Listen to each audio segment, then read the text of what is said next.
तो नमस्कार दोस्तों, स्वागत है आपका फिर से एक और नई वीडियो में। तो दोस्तों आज की वीडियो में सिर्फ मैं अपना पर्सनल एक्सपीरियंस शेयर करूंगा जो मैंने समय के साथ सीखा है, ठीक है?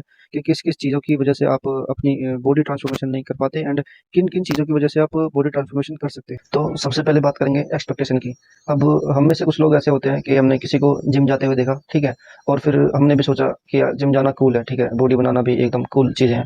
अब हमने जिम जाना तो स्टार्ट कर दिया, ठीक है? और हमने 1-2 हफ्ते तो वर्कआउट किया और महीना होते-होते हम निराश हो गए कि बॉडी नहीं बन रही। तो दोस्तों 1 या 2 महीने में बॉडी नहीं बनती, ठीक है? कई-कई साल लग जाते हैं। कम से कम 6 महीना ही आपको आपका फ्रेम थोड़ा-सा दिखने में लग जाता है, ठीक है?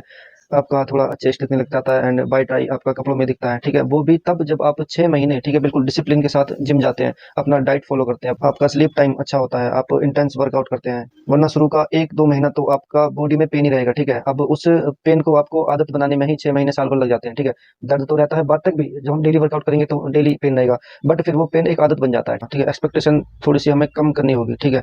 क्योंकि देखो अच्छी चीज़ें होने में समय लगता है और बुरी चीज़ें बहुत जल्दी हो जाती हैं। तो हम जो बहुत ज़्यादा एक्सपेक्ट कर लेते हैं, हमें वो थोड़ा कम करना पड़ेगा, ठीक है? जैसे वो कहावत है ना कि नेकी कर दरिया में डाल, आपको कुछ इसी तरीके का रूटीन फॉलो करना पड़ेगा कि आपको जिम जाना है, वर्कआउट करना है, ठीक है? अच्छा रेस्ट लेना है एंड अपनी डाइट आपको अच्छी लेनी है एंड देन आपको रिजल्ट धीरे-धीरे करके अपनी बॉडी में दिखाई देने लगेगा। और दूसरी चीज़ कॉम्पिटिशन। कई बार ऐसा होता है कि हम किसी को देखते हैं कि भैया उसकी बॉडी तो इतनी वेल डेवलप्ड है और ये मैं बात बिगिनर्स लोगों की कर रहा हूँ, ठीक है? तो बिगिनर्स लोगों को ये बात समझनी पड़ेगी, ठीक है? क्या पता वो आपसे पहले से कर रहा है, आपसे ज़्यादा उसे नॉलेज है, आपसे ज़्यादा समय देता है, इंटेंस वर्कआउट करता है, प्रॉपर अपनी डाइट लेता है, स्लीप टाइम उसका बहुत अच्छा है एंड निजी लाइफ में उसे कम टेंशन है। तो बहुत सारी चीज़ें मैटर करती हैं। तो अगर आपको कॉम्पिटिशन करना है तो अपने आप से कॉम्पिटिशन कीजिए। कॉम्पिटिशन कीजिए कि मुझे डेली जिम जाना है, ठीक है? वर्कआउट करते वक़्त माइंड एंड मसल कनेक्शन अपना बनाए रखना है। इधर-उधर की बातों पे ध्यान नहीं देना है। अपने पोस्चर पे ध्यान देना है। और जो बिगिनर्स लोग हैं, कई बार उन्हें अपने पोस्चर पे इसलिए भी शक हो जाता है क्योंकि अभी वो नए हैं, ठीक है? मसल उनका छोटा है और अभी उनका पोस्चर भी उतना सही नहीं है कि वो डायरेक्ट जिस मसल को ट्रेन करना चाह रहे हैं उसी को हिट करें।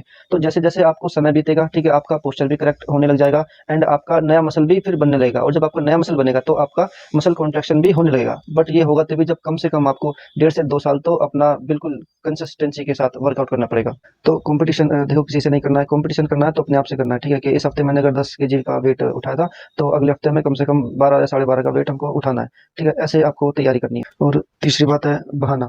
अब दोस्तों देखो हमें अगर लाइफ में कोई भी गोल अचीव करना है, तो देखो बहाना बनाना तो हमें बंद करना पड़ेगा। तो मेरा गोल फिटनेस है, तो मैं उसी पर ही बात कर रहा हूँ। अब एग्ज़ाम्पल के तौर पे ले लेते हैं कि भई आज तो बारिश हो रही है, लेकिन अगर आप की प्रायोरिटी है जिम जाना, ठीक है?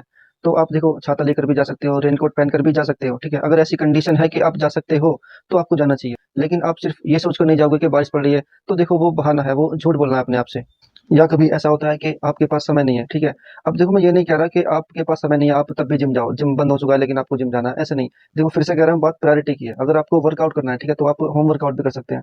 पुशअप्स लगा सकते हैं, स्क्वाट्स लगा सकते हैं, डायमंड पुशअप, ये पुशअप्स कई टाइप के होते हैं, आप जिससे अपना शोल्डर भी ट्रेन कर सकते हैं। घर पे कुछ ना कुछ तो देखो लटकने के लिए होता है, आप उससे पुल-अप्स लगा सकते हो। तो बात सिर्फ प्रायोरिटी की है। तो दोस्तों आपकी लाइफ में कोई भी गोल है, ठीक है? तो आपको उसके लिए हार्ड वर्क तो करना पड़ेगा, सैक्रिफाइसेस आपको करने पड़ेंगे। अगर सपना आपका है तो मेहनत भी आपको करनी होगी। और दोस्तों देखो मेरी बॉडी ज़्यादा अच्छी नहीं है, मुझे अभी भी अपनी बॉडी में काफ़ी कमी लगती है, ठीक है? काफ़ी काम करना अभी भी बाकी है। बट ये आज जो भी जितनी भी है, कभी पहले इतनी भी नहीं थी, ठीक है? तो ये मेरा हार्ड वर्क, मेरा डिसिप्लिन और जो मैंने समय दिया है अपने आप को, ठीक है? ये सब उसी का नतीजा है। तो दोस्तों अगर मैं कर सकता हूँ, तो आप भी कर सकते हो। तो आपको भी मेहनत करनी है, समय देना है, निराश नहीं होना है, ठीक है? क्योंकि एक दिन में बॉडी नहीं बनेगी, लेकिन एक दिन ज़रूर बनेगी। तो इस वीडियो को आप एक मैसेज या मोटिवेशन समझ सकते हो। तो मिलता हूँ आपसे ऐसी ही अगली वीडियो में। Thank you.